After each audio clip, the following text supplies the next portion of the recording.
यह वह समय था जब श्री राम रावण द्वारा बंदी बनाई गई सीता माता को छुड़ाने के लिए लंका जा रहे थे। वह वानर सेना को लेकर समुद्र तट पर पहुंचे। लंका तक पहुंचने का एकमात्र रास्ता समुद्र पार करना था, लेकिन समुद्र पार करना कठिन था। लंका तक पहुंचने के लिए इतने बड़े समुद्र को पार करने का कोई साधन नहीं था। श्री राम ने समुद्र देव से रास्ता देने की प्रार्थना की ताकि वे लंका तक पहुंच सकें, परंतु समुद्र देव ने प्रार्थना पर ध्यान नहीं दिया। 3 दिन बीत गए। रास्ता न देने के कारण श्री राम समुद्र देव पर क्रोधित हुए। इसलिए श्री राम ने समुद्र को वाष्पित करने का निर्णय लिया। इसलिए उन्होंने अपना अग्नि अस्त्र लिया और उसे समुद्र की ओर निर्देशित किया।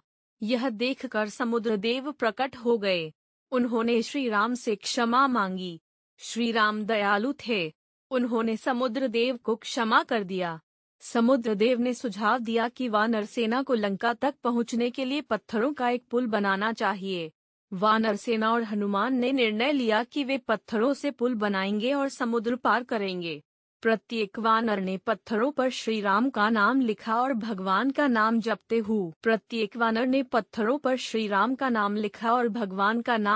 हुए पत्थरों को समुद्र में विसर्जित करना शुरू कर दिया। श्री राम का नाम लिखे पत्थर तैरने लगे और कुछ ही दिनों में पुल बनकर तैयार हो गया। जब सभी बंदर पुल बना रहे थे तो एक छोटी सी गिलहरी उन्हें देख रही थी। गिलहरी ने सोचा कि श्री राम स्वयं परमेश्वर के अवतार हैं। बंदर उसके लिए पुल बना रहे हैं। यह श्री राम की सेवा का एक रूप है। मुझे भी इस मिशन में योगदान देना चाहिए, ऐसा विचार मन में लेकर गिलहरी श्री राम के चरणों में झुक गई और उनकी सेवा करने लगी। समुद्र के किनारे रेत का ढेर था।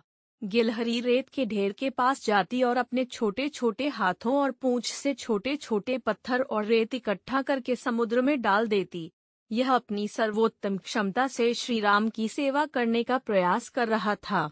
यह देखकर बंदर आश्चर्यचकित रह गए। एक बंदर गिलहरी के पास गया और पूछा, तुम इतनी छोटी हो और समुद्र में रेत के कण डाल रही हो, क्या तुम्हें लगता है कि तुम्हारे ऐसा करने से पुल बन जाएगा? गिलहरी ने उत्तर दिया, भाई, हो सकता है कि मैं बड़े बड़े पत्थर न उठा पाऊं या तुम जितनी सेवा कर रहे हो उतनी न कर पाऊं, लेकिन श्री राम ने मुझे जो क्षमता दी है उसके अनुसार मैं थोड़ी सेवा तो कर ही सकती हूँ। आपको मेरी सेवाएं छोटी लग सकती हैं, लेकिन प्रभु की सेवा की जा रही है। कृपया मुझे अपनी सेवा करने दीजिए। इतना कहकर गिलहरी वापस चली गई और समुद्र में रेत डालने लगी। कुछ देर बाद गिलहरी थक गई, लेकिन इसने अपनी थकान को नजरअंदाज किया और बिना रुके सेवा जारी रखी। इसने सोचा, जब तक मेरे शरीर में प्राण है मैं श्री राम की सेवा करूंगा। जब वह फिर रेत को समुद्र की ओर ले जा रहा था तो किसी ने उसे बड़े प्यार से देखा। बच्चों, क्या तुम मुझे बता सकते हो कि यह कौन था? ये स्वयं श्री राम थे। उसने गिलहरी को देखा और उसे अपने हाथों में उठा लिया।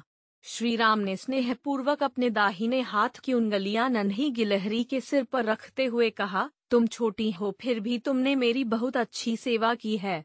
मैं बहुत खुश हूँ। श्री राम की बातें सुनकर गिलहरी कृतज्ञता से भर गई। उस समय गिलहरी की पीठ पर श्री राम की उंगलियों का निशान दिखाई दिया। बच्चों, गिलहरी की पीठ पर जो निशान हम देखते हैं वह असल में श्री राम की उंगलियों के निशान हैं। श्री राम ने गिलहरी से कहा, जो कोई भी तुम्हारी तरह मेरी सेवा करेगा उस पर हमेशा मेरा आशीर्वाद रहेगा और उसके जीवन में कभी कोई कमी नहीं होगी। बच्चों, हमने इससे क्या सीखा? हम सीखते हैं कि जब भी हम भगवान की सेवा करते हैं तो बड़े या छोटे के बीच कोई भेदभाव नहीं होता है। मायने यह रखता है कि हमारे अंदर भगवान की सेवा करने की इच्छा होनी चाहिए और हम किस भावना से उनकी सेवा कर रहे हैं। गिलहरी बहुत छोटी और अकेली थी, लेकिन भगवान की सेवा के प्रति समर्पण और भावना के कारण उसे श्री राम की कृपा प्राप्त हुई। यदि हमें प्रभु की कृपा मिलती है तो हमें किसी भी बात की चिंता करने की आवश्यकता नहीं है।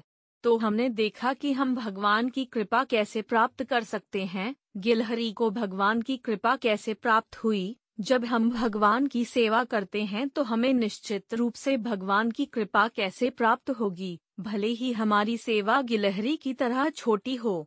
बच्चों, सेवा करने का अर्थ है कि हम वही करें जो प्रभु को पसंद है। ईश्वर के मिशन में भाग लें। यह भगवान की सेवा है।